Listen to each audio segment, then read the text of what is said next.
and welcome back to my channel. I have got Nisha Parmar here. Thank you so much for joining me today.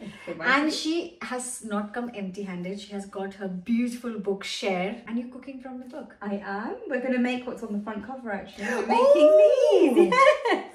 Didn't even realize that. Perfect. What are these? So, chili paneer is such a popular dish, but I think it's a little bit overrated. Am I allowed to say that? Oh yeah. I think everyone's just doing it all the time. So I sort of reinvented it, and my favourite thing is a dumpling. So I put the chili paneer sort of idea into a dumpling. Oh my god, that sounds incredible. Okay, you can find Nisha on Instagram and her website. I'm going to put all the links in the description, including her book Share, which is available in bookshops and on Amazon. Right, let's get cooking. Okay, let's go. So you're starting with the vegetables? Yeah, so we're going to put red pepper, some mange tout or sugar snaps, and some spring onions as well. So typically in chili paneer you would always find peppers and spring onions. Yes. You wouldn't find these sugar snaps, but I'm adding it in there for extra flavour, and yeah, it just tastes nice in a dumpling. So we're just going to do this very finely. We're going to just dice it. Okay. And yeah, do the same with the rest. Let me just do some spring onions as well, all finely chopped. So tell our viewers about your work. You were on MasterChef 5 years ago? I was, yeah, 2018, and finished as semi-finalist on there. And then I went back to my normal job in the bank, sat at my desk, and I went, gosh, I don't want to do this. I want to be in the kitchen. I just quit it. And I did one dinner party, and then I put it on my Instagram, and then everyone was asking me, do you do dinner parties? And I was like, do I? Maybe I do. Yeah. Okay. And then I just started taking bookings for dinner parties, and then my whole diary was full of bookings. And you actually have cooked for some very famous people, some big celebrities. I know. Yeah, lots of amazing like pop stars, and so they need all the privacy. So my name sort of gets passed around. So yeah, I've been lucky enough to cook for some amazing people. Yeah, wow. For sure. Yeah, and seen some amazing houses. Normally I do mange tout. We've got sugar snaps here today. So yeah. Sugar snaps or mange tout going in as well. That's going to add lovely crunch, all these things. Exactly. So it's all about texture as well, because dumplings can be quite soft, so you want to add some texture into it. We're going to start cooking. I've got the pan. How much oil do you want? 2, 3? Yeah, a little bit more. Perfect. Thank you. Okay. So you've got also some ginger and garlic as well. Yeah. I'll put that in a minute because that might burn quickly. So we'll put the vegetables in that we chopped earlier, the pepper, spring onions, and the mange tout or sugar snaps. That goes in. This is it. Yeah, just very high heat. So what are you trying to do with this? We just want it softened. Okay. We just want it softened. When it just nears a little bit tender, we'll put the ginger and garlic in for our flavourings. So I'm just going to add the ginger and garlic in now. And the only reason I add it in a bit later is otherwise, with all this cooking, I find it burns very quickly. Okay. And then you get that bitter sort of brownness to it. So you also, this is a way to get rid of the moisture as well. Yes, exactly. So you want it quite dry. Once that's all cooked, then we'll put the sauces in. Okay. Soy sauce will go in now. So roughly what, 1 teaspoon? Yeah, I'd say about a tablespoon. Yeah, at least a tablespoon. The recipe, full recipes in my book, I can't remember what I put on there.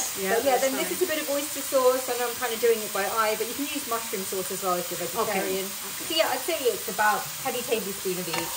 And so that's your seasoning done, and a little bit of pepper. And that's it. You don't need much here because all your flavourings are going to be in the black vinegar and the chili oil that we're going to drizzle it all in. Okay. So I'll turn the pan off. No salt at all? Got quite a bit of the soy sauce. So yeah. I mean, we can it's okay. Just put a little bit. Sometimes I do. It depends how much. Yeah, but okay, this is enough. It should be okay. Yeah. So we've got 1 block of paneer, which is 225 grams. We're using ready-made. If you can't find it, then just make some at home. Right. What are you doing? Yeah, we're just grating this paneer.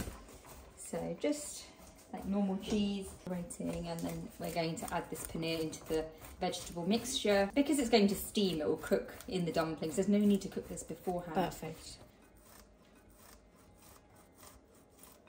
That's our mixture. It's cooled down now, the mixture, and then you want to add all the paneer in there. Now we need to just get some gyoza wrappers. I just use the ones from, you can get them from the shop, something like that. Good, yeah. And we will start to stuff. I did do a video some years ago where I made my own gyoza wrappers. Yeah. But that was, I don't make them very often. You can just buy really nice ones. These are so good now. You can put them through a pasta machine and use like a cutter and make them yourself. I've got the recipe in my book if you do want to make them from fresh. Oh, but okay. when I'm making so many for my events, on average I make about 100. So I just use these. Okay, I'll show you how to wrap them. Okay. I should actually just give it a little try for seasoning. Find it. So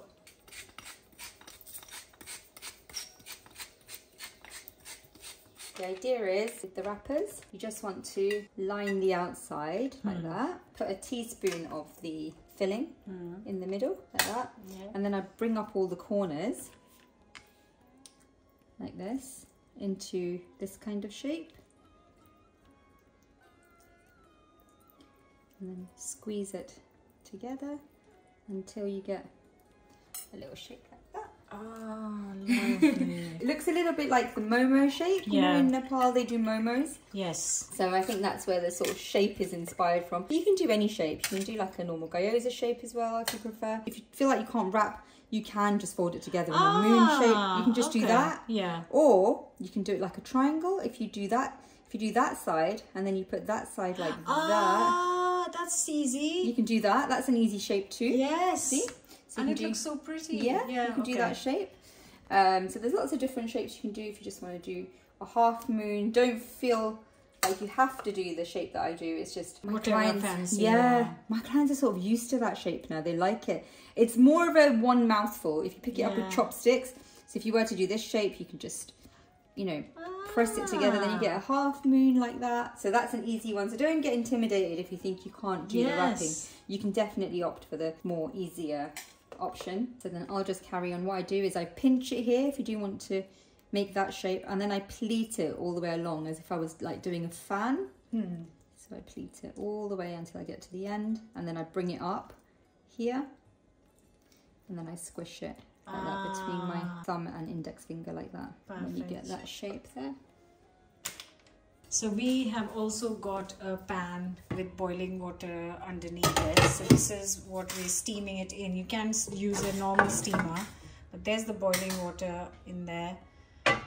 Just a little lid. This is non-stick, so we can just add the dumplings on here directly. So you should be quite like nice and steamy like that. Okay. And then we'll just place these dumplings on here. You can freeze these as well. So I do make quite a few and then sometimes freeze them.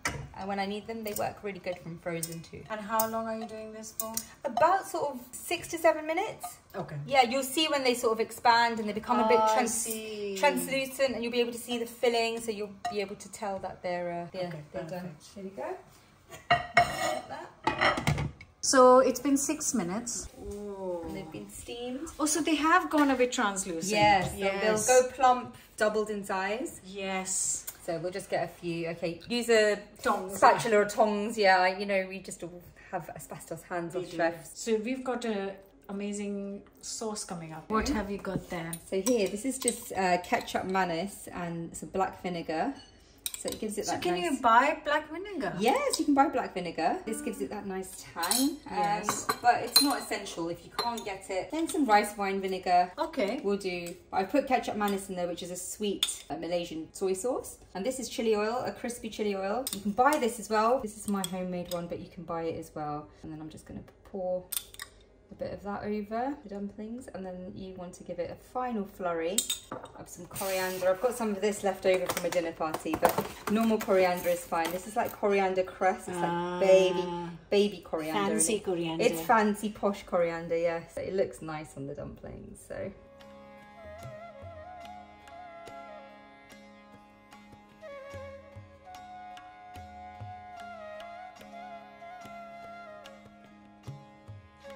Okay, let's go in.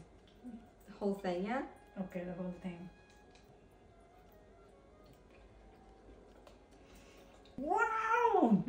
You like it? That is so good. And that vinegary chili sauce. Wow. My kids are going to freak out. You said because they love paneer, right? Yeah, oh, that is so good. Cheese in a dumpling, it shouldn't really work, but it does. But it's so good. Oh, I'm glad you like it. That was lovely. Guys, Please check out Nisha's book share. Try this recipe. Like, share, comment. I'll leave links to all of Nisha's socials in the description. And thank you so much. Thank you for having me, Chetna. It's been so much fun. This is so good.